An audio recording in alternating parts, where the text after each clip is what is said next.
The human fleet hung in space above Nexus Station, and it did not fire a single weapon. Admiral Yoon Tae-jin had positioned his ships in a perfect blockade formation, and every Thesari vessel that tried to leave was politely informed that they could not pass until Commander Veltrix Kusan was surrendered. This is an act of war. The Thesari ambassador protested through every diplomatic channel available. No, Tae-jin replied. This is an act of justice, and if you want war, you will have to fire the first shot. The Thesari fleet was larger than the human fleet, and everyone knew it, and the calculations were simple and brutal.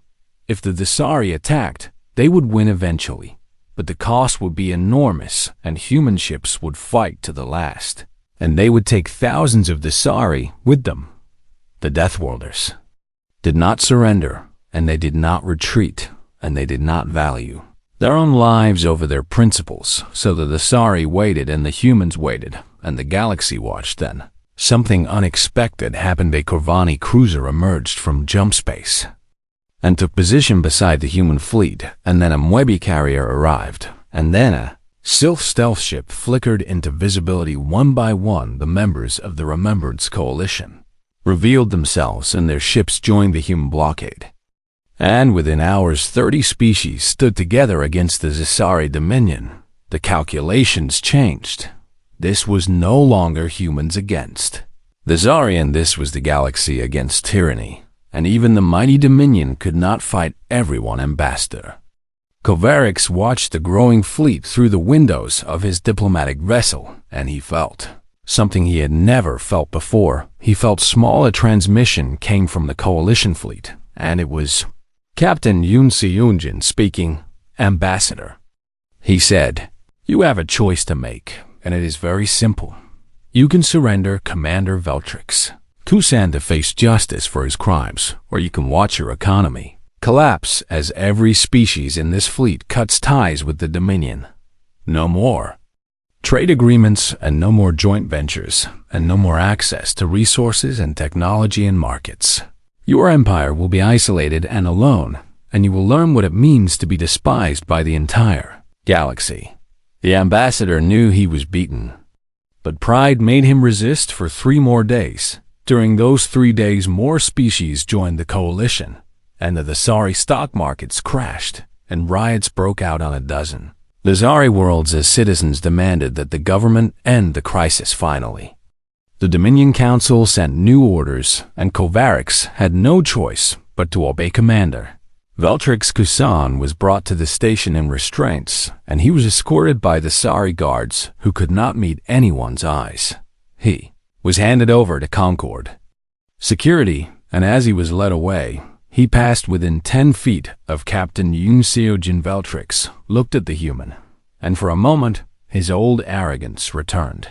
This changes nothing, he hissed. I am one officer, and the Dominion will endure. Seung-jin looked at him without anger and without hatred, and with something that might have been pity. You are right that you are one officer, he said, but you are also a symbol, and your conviction will show the galaxy that no one is above justice. As for the Dominion, he continued, it will change or it will fall, and that choice is not yours to make any more. Veltrix was led away, and Seung-jin watched him go and felt no satisfaction. Revenge was empty, and it always had been, and justice was different, but only slightly better. What mattered now was healing. He went to the hospital and walked the familiar corridors and entered the room, where his daughter Laymira was there beside the bed, and she looked up when he entered, and her eyes were filled with tears, but they were not tears of sadness. She woke up. Mireille whispered, Saijin, she woke up an hour ago. Hana was sitting up in the hospital bed, and her eyes were open and clear, and when she saw her father, she smiled. Appa, she said, and her voice was weak, but it was the most beautiful sound Seung-jin had ever heard. He rushed to her bedside and took her small hand in his, and he could not speak because there were no words for what he felt. Why are you crying? Hannah asked. Are you sad? No, little one, Seung-jin managed to say. I'm not sad anymore. The doctor said her recovery would take months, and there might be lasting effects, and she would need therapy and treatment and patience. But she was alive, and she was awake, and she was smiling, and that was enough. In the weeks that followed, the Remembrance Coalition formalized into a permanent alliance, and representatives from 30 species signed the charter that would bind them together. They offered humanity a leadership position, and they said the humans had earned it through courage and sacrifice. Admiral Tejan declined on behalf of Earth. "We did not do this for power," he said. "We did this because it was right, and leadership should be shared among all who stood together." The coalition agreed to rotate leadership among its members, and humanity took its place as one voice among many. Veltric Kusum was tried and convicted and sentenced to life imprisonment in a Concord facility, where he would have time to think about the child he had hurt and the empire he had helped bring low. The Thesari Dominion survived, but it was changed, and reformers rose to power, and old crimes were investigated, and victims received compensation and apologies. It was not enough, and it could never be enough, but it was a beginning. 1 year later, Hannah walked through Nexus Station again. She held her father's hand, and her mother walked beside them, and she looked at the crowded corridors with the same curiosity she had shown before. But now she walked with a slight limp, and sometimes she had headaches, and sometimes she forgot words, and these were the scars that would never fully heal. A Corvani child ran up to her and offered her a flower, and Hannah smiled and accepted it. "Thank you," she said. "Thank you," the Corvani child replied. "My mother says your father saved us all." Hannah looked up at Seojin with confusion. "Appa, did you save everyone?" Seojin knelt down beside his daughter and brushed hair from her face. "No," he said. "I just reminded everyone that we are stronger together, and that some things are worth fighting for." "What things?" Hannah asked. Seojin looked at his daughter and thought about everything that had happened, and everything that had been lost, and everything that had been gained. "You," he said, "you are worth fighting for." They continued through the station, and species that had once feared humans now nodded with respect, and beings that had once hated each other now worked side by side. The galaxy had changed, and it would never go back to what it was, and the Thesari learned a lesson they would never forget. There is no force more dangerous in the universe than a Deathworlder protecting their young. They do not fight because they love war. They fight because they love their children, and they will never stop. The Galactic Concord Assembly Hall was the largest enclosed space in the known galaxy, and it could hold representatives from every species that had ever achieved interstellar travel today. It was full. Ambassador Chen Wei stood at the central podium, and his voice carried to every corner of the vast chamber as he spoke the words that would change everything. "I invoke the ancient law of trial by galactic witness," he declared. "Under Article 7 of the Founding Charter, any crime witnessed by 3 or more species may be tried before the full assembly, and no member nation may block or delay these proceedings." The Thesari ambassador rose from his seat, and his scales had turned dark with anger. "This is absurd," Kovaric shouted. "You cannot use this law for a minor disciplinary incident involving a Deathworlder child. The law does not specify the severity of the crime." Chen Wei replied calmly. "It only requires 3 witnesses, and we have 300. The assembly erupted in chaos as representatives argued and shouted and demanded explanations, and Speaker had to call for order 7 times before silence finally fell. "The law is clear," the Speaker said, and she was an ancient Veluxi whose race had helped write the Concord Charter. "The trial will proceed." What followed was the most watched event in galactic history, and every news network broadcast the proceedings, and billions of beings across thousands of worlds stopped what they were doing to watch. The trial began with the attack on Hannah, and the evidence was overwhelming. Security footage showed Veltric striking the child without warning, and medical records detailed the severity of her injuries, and expert witnesses explained that the modified baton was designed to cause maximum damage, but the humans did not stop there. One witnesses came forward to testify about other crimes and other victims and other horrors that the Thesari had committed. A Kovani mother named Tethani stood before the assembly and told the story of Verdant. "Oh, my children were playing in the garden when the ships came," she said, and her voice broke as she spoke. "They burned everything and everyone, and I only survived because I was buried under the bodies of my neighbors, and I lay there for 2 days, listening to the fires consume everything."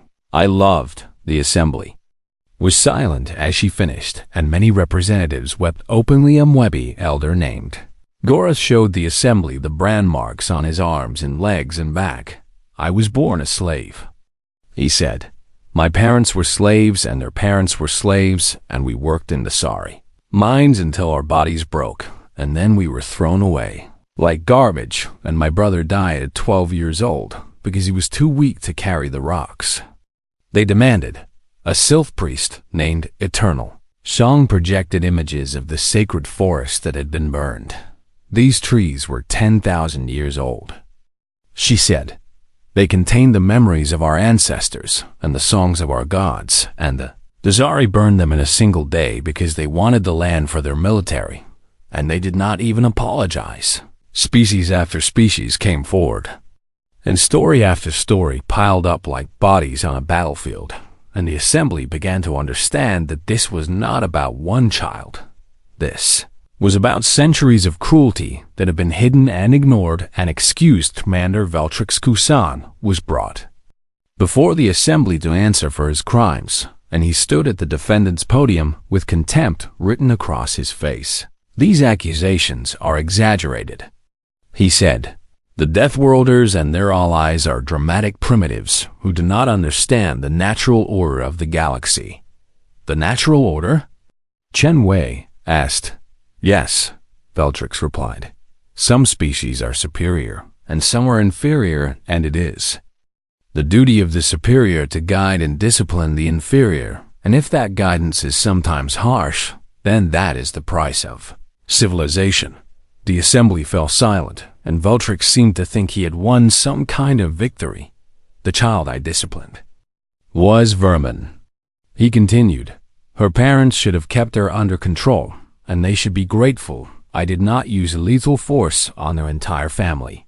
Commander Park Hyunji rose from the human delegation and walked to the podium to deliver the closing statement, and her uniform was crisp, and her eyes were hard, and her voice carried the weight of all humanity.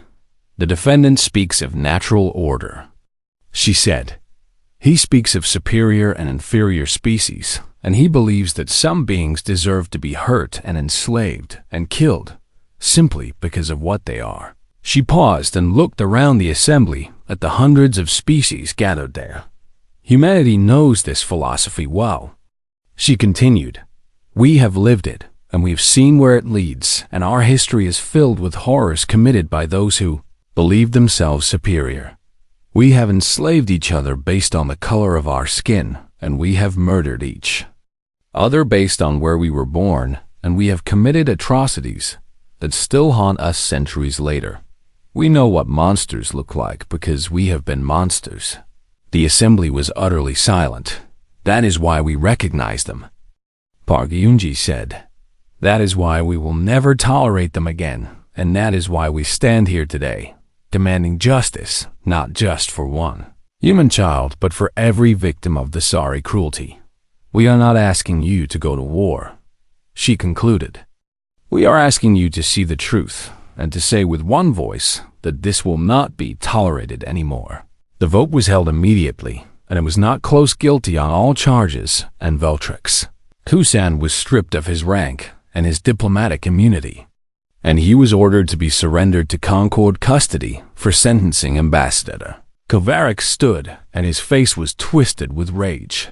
"The Thesari Dominion does not recognize this verdict," he declared.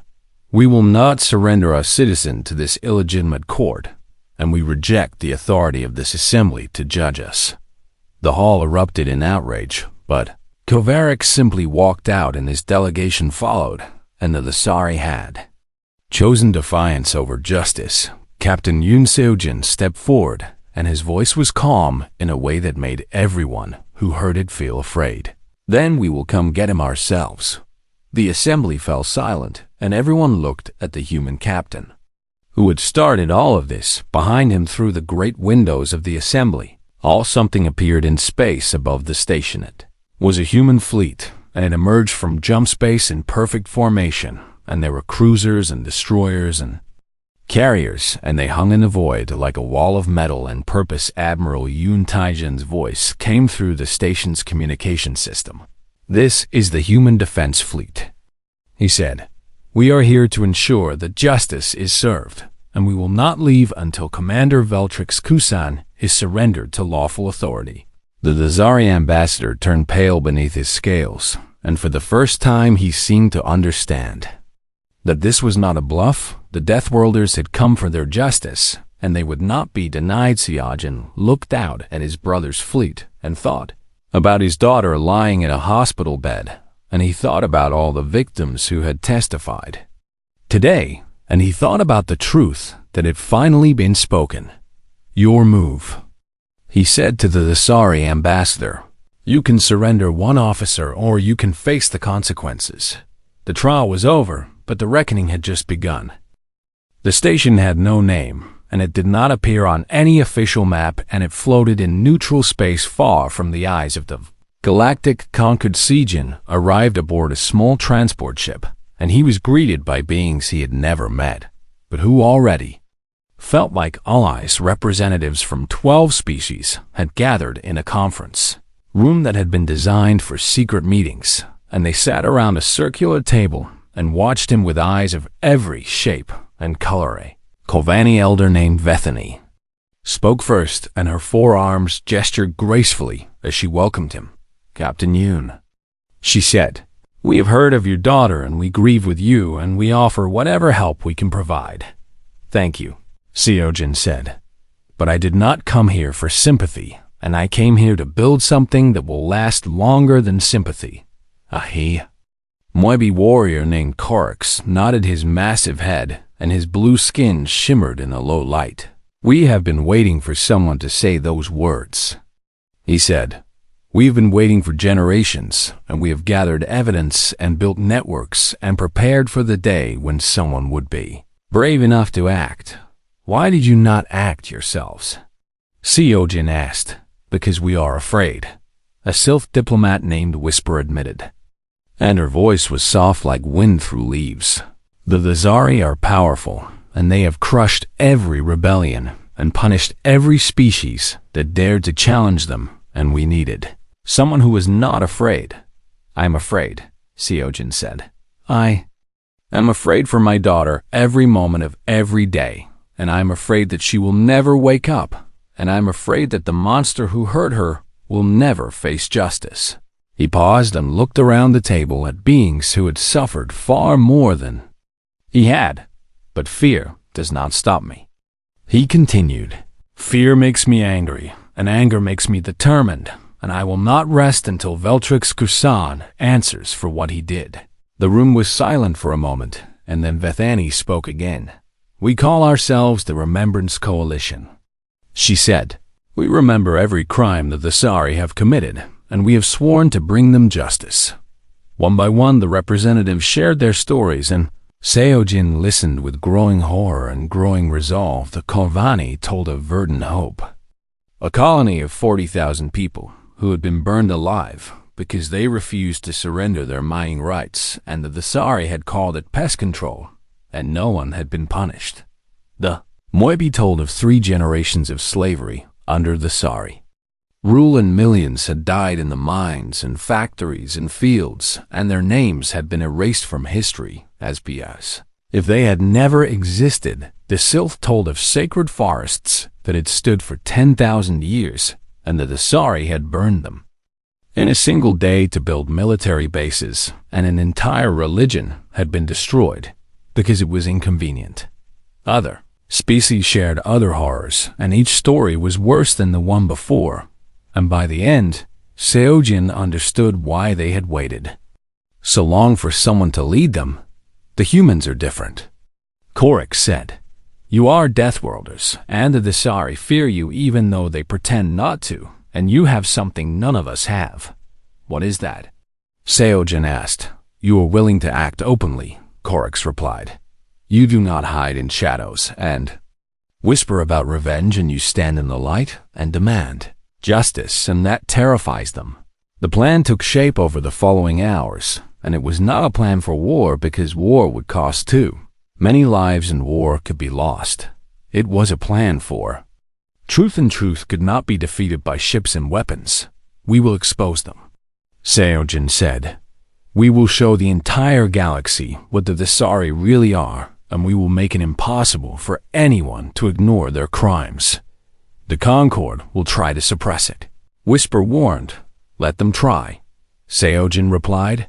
Truth is like water, and it finds a way through every crack, and once it starts flowing, nothing can stop it. While the coalition planned its next move, Damar Yu Myray worked with alien physicians to study the weapon that had hurt her daughter. The neural compliance baton had been modified, and the modifications were illegal under Concord law, and the energy output had been tripled without any safety limiters. This was not an accident. A Kavani doctor told Myray, whoever modified this weapon knew exactly what it would do to a child, and they wanted maximum damage. Are you saying Veltrix planned to hurt someone? Myray asked. I am saying he was prepared to hurt someone, the doctor replied. He carried this weapon knowing that if he used it on a small being, like a child, it would cause severe permanent damage, and he did not care. Myray took this information to her husband, and Seojin added it to the growing file of evidence against Veltrix and his family. The picture that emerged was one of systematic cruelty protected by wealth and power, and Veltrix was not an exception among the Thesari elite, and he was the rollback. On Nexus Station, Hana showed signs of improvement for the first time since the attacker. Brain activity increased, and her fingers moved, and her eyes flickered beneath her closed lids as if she were dreaming. She is fighting, the doctor said. Her body is healing itself in ways we did not expect, and human resilience is remarkable.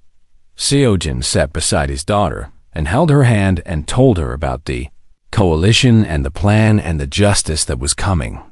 You are so brave, he whispered. You are fighting so hard, and I am proud of you. And I will fight just as hard to make sure this never happens to anyone else. The Thesari government began to notice the unusual activity among their enemies, and intelligence reports crossed the desk of Commander Veltrix himself. The humans are organizing something. An aide told him, they are meeting with species we thought were too weak and too afraid to cause trouble. Veltrix laughed and dismissed the concern.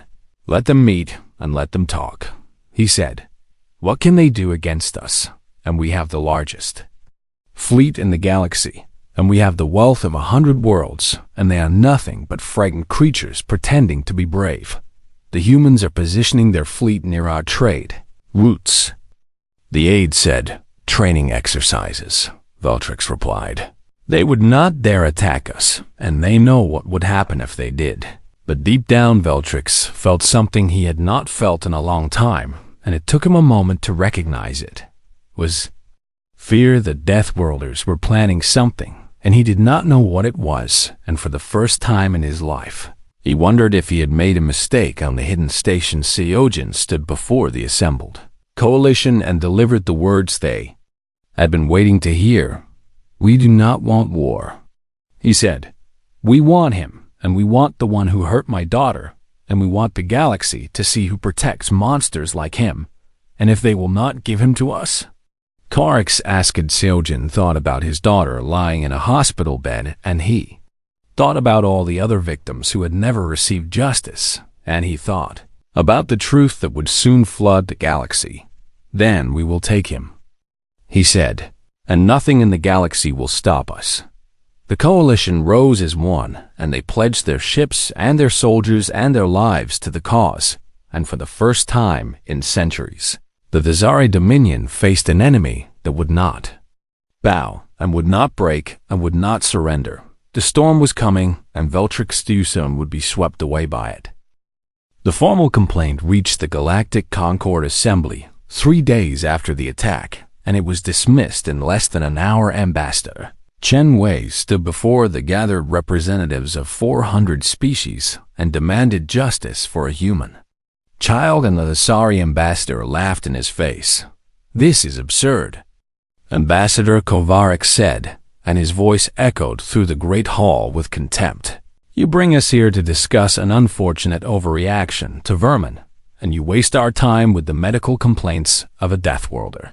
Larva, a child was attacked," Chen Wei said, and his voice remained steady even though his hands wanted to form fists.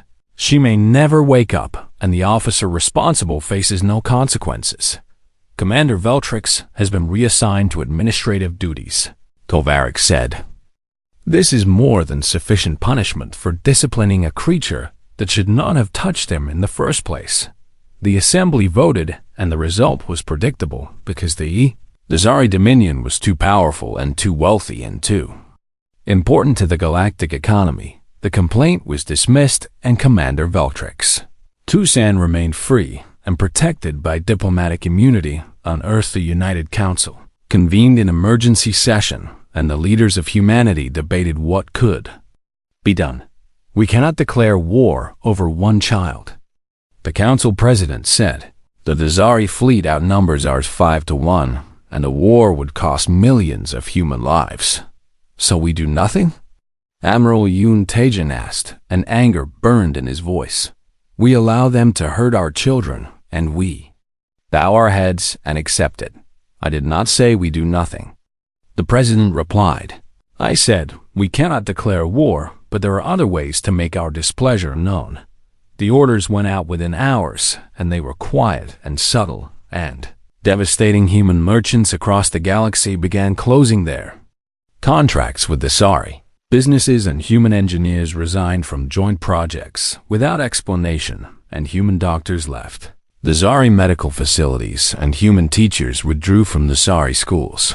It was not a boycott because boycotts were illegal under Concord law, but it was something close to one, and the Thesari noticed immediately. "Let them withdraw," Kovarik said when reporters asked about the human actions. "They represent only 3% of galactic trade, and we will not miss their primitive contributions." But 3% was more than it sounded, and human engineers had built many of the systems that the Zari businesses relied upon, and human doctors had treated many Thesari patients, and human teachers had educated many the Zari children. The economic impact was small at first, but it grew every day like a wound that would not heal. On Nexus Station, Seojin began his own investigation, and he used contacts from his military days, and he asked questions that made powerful beings nervous. He learned that Veltrix had hurt others before, and not just humans. A Corvani merchant had been beaten for looking at Veltrix too directly, and a Mwebi worker had been tortured for failing to bow quickly enough, and a Sylph diplomat had been humiliated in public for speaking out of turn. Every time that the Zari government had protected Veltrix, because his family was wealthy and connected, and because the Kusan name carried weight in the Zari politics, he is untouchable. A contact told Seojin. His uncle sits on the Dominion Council, and his father commands the Third Fleet, and no one will move against him. Everyone is touchable. Seojin replied, "You just have to find the right leverage." The message came 3 days later, and it was delivered by a Mwebi courier who handed Seojin a data chip and then disappeared into the crowded station without a word. Seojin plugged the chip into his personal terminal, and what he found made his blood run cold. It was evidence of the Zari war crimes spanning centuries, and there were recordings of massacres and documents ordering genocide and testimonies from survivors who had watched their families. The Corvani colony of Verdant Hope had been burned to ash because they refused to surrender their mining rights, and 40,000 people had died in a single night. The Mwebi homeworld had been conquered, and its people enslaved for 3 generations before rebellion finally freed them, and millions had suffered under the Zari chains. The Sil's sacred forests had been destroyed to make room for the Sari military bases, and an entire culture had been erased because it was inconvenient. Someone had gathered this evidence over many years, and they had waited for the right moment to share it, and they had decided that moment was now. A message accompanied the data. "We have watched you." It read, "We have seen how you fight for your daughter, and we believe you are the one who can finally bring justice to those who have suffered under the Zari cruelty, and we offer you this evidence, and we ask only that you use it wisely." Seojin stared at the message for a long time, and then he went to the hospital to sit with Hana. His daughter still lay in her coma, and her face was peaceful as if she were only sleeping, and he held her hand and told her about his day and pretended that she could hear him. "Someone wants to help us," he said. "Someone who has been waiting a long time for justice, and I think this is bigger than just you and me now, and I think this is about everyone who has ever suffered under the Sari power." He paused and looked at the machines that kept track of her heartbeat and her breathing. "But I promise you that I will not forget why this started," he said. "I will not forget that a monster hurt my little girl, and that monster will face justice, even if I have to tear apart the entire Dominion to make it happen." In the following days, more messages arrived, and they came from species across the galaxy who had heard about the human child and who had their own stories of the Zari cruelty. The Corvani reached out first, and they offered ships and soldiers and intelligence networks that spanned half the galaxy. The Mwebi came next, and they offered resources and money and a burning desire for revenge that had been building for generations. The Silth offered their stealth technology and their assassins and their knowledge of the Zari weaknesses, and others came too, and species whose names Seojin had never heard offered what help they could, because they had all suffered, and they had all waited, and they had all hoped that someday someone would be brave enough to stand up. Admiral Taejun contacted his brother through secure channels and told him what was happening. "The fleet is positioned for training exercises near the Sari trade routes," he said. "We are not threatening them, but we are reminding them that we are here." "Good," Seojin said. "Let them wonder what we are planning." "What are we planning?" Taejun asked. Seojin looked at the data chip that contained centuries of the Sari crimes, and he thought about his daughter lying in a hospital bed, and he thought about all the other victims who had never received justice. "We are planning to show the galaxy the truth," he said. "We are planning to tear down the lie that the Sari are civilized, and we are planning to make them pay for every crime they have ever committed." "That sounds like a war," Taejun said. "No," Seojin replied. "It is something worse, and it is something they cannot fight with ships and weapons, and it is the truth, and the truth will destroy them." In her hospital bed, Hana's fingers twitched slightly, and her brain activity increased for just a moment, and the doctors did not know what it meant, but Seojin chose to believe that his daughter was fighting, and that she would not give up, and that she would wake up someday to see the justice that her father had brought to the galaxy. He held her hand and made another promise. "Soon," he whispered, "soon everyone will know what they did, and soon they will pay." Nexus Station Primelight was the largest trading hub in the known galaxy, and every species came here to buy and sell and make deals that shaped the future of entire worlds. Captain Yoon Seojin walked through the crowded customs hall with his wife and daughter beside him, and he felt the familiar mix of wonder and caution that came with bringing his family to Alien Space. His daughter Hana was 8 years old, and she looked at everything with wide eyes full of curiosity and joy, and she pointed at strange creatures and colorful ships and asked questions faster than anyone could answer them. "Appa, what is that one called?" she asked, tugging his sleeve and pointing at a tall being with 4 arms and shimmering blue skin. "That is a Mwebi, little one," Seojin said, and he smiled at her excitement because the galaxy was still new and magical.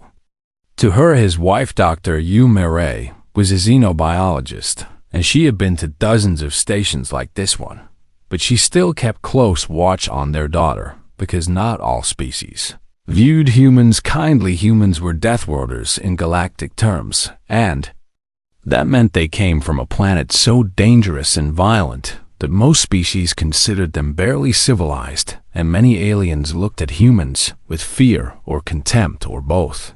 Customs line moved slowly, and Hana grew restless as children do, and she bounced on her feet and spun in small circles to pass the times.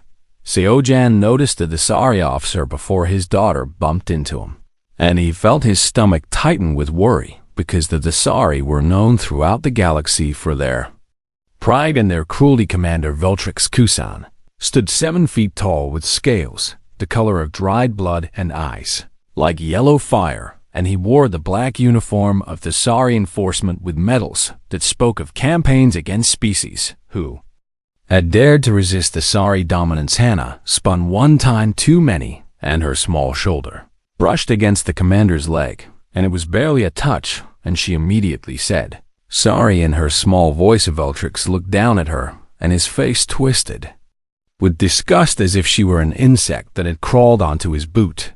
"Deathworlder filth," he hissed, and his hand moved to his belt where a neural compliance baton hung in its holster. Seojan saw what was about to happen, and he lunged forward.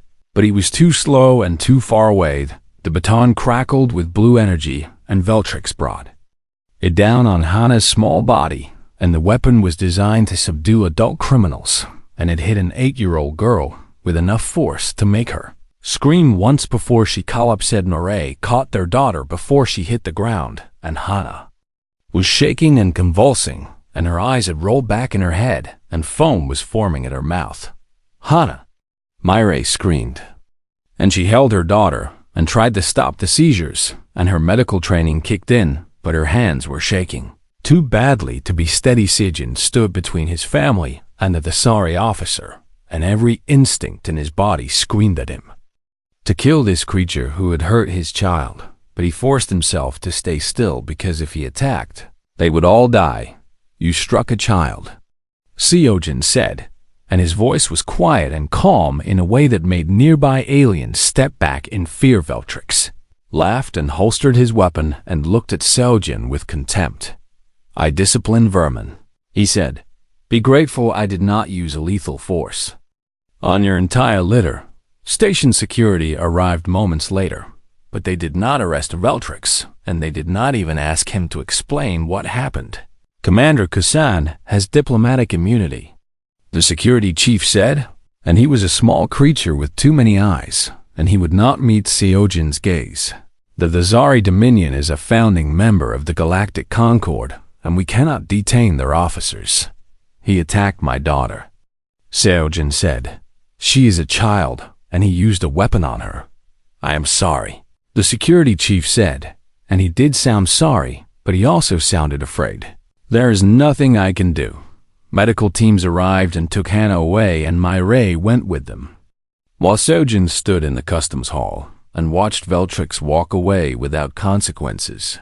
The Dasari officer did not even look back. The hospital was clean and quiet, and smelled of chemicals that Seojan did not recognize, and he sat beside his daughter's bed and held her small hand while machines beeped and hummed around them. The doctor was a Kurvani, a species with gentle faces and 4 delicate arms, and she spoke softly when she delivered the news.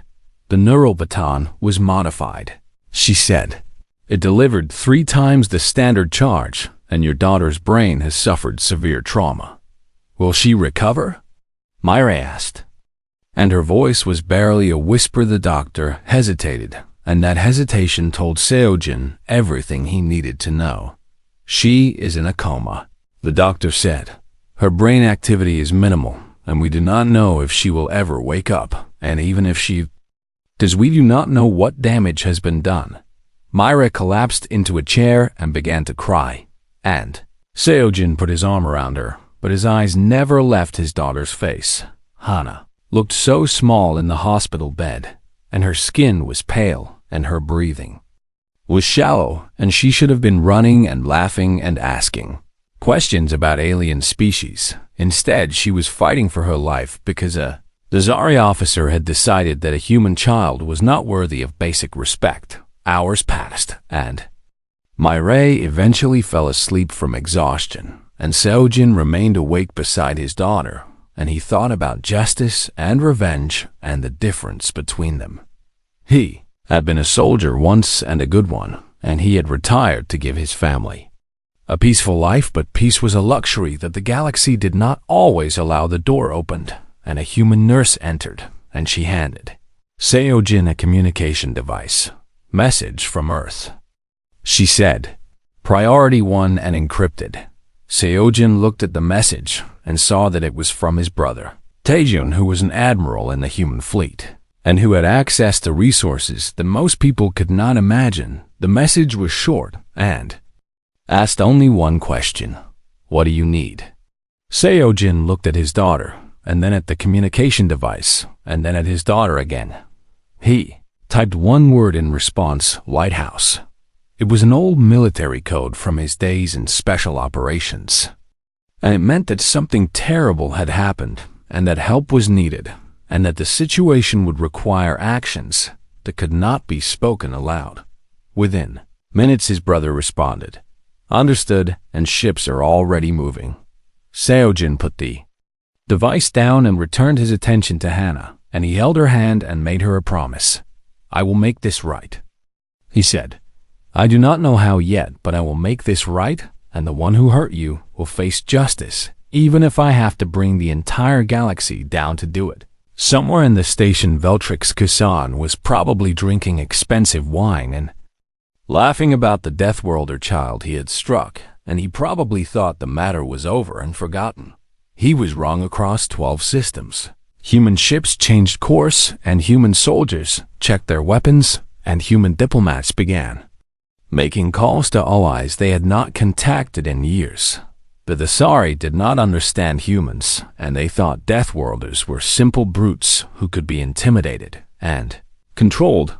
They were about to learn that there is nothing more dangerous in the galaxy than a human protecting their child.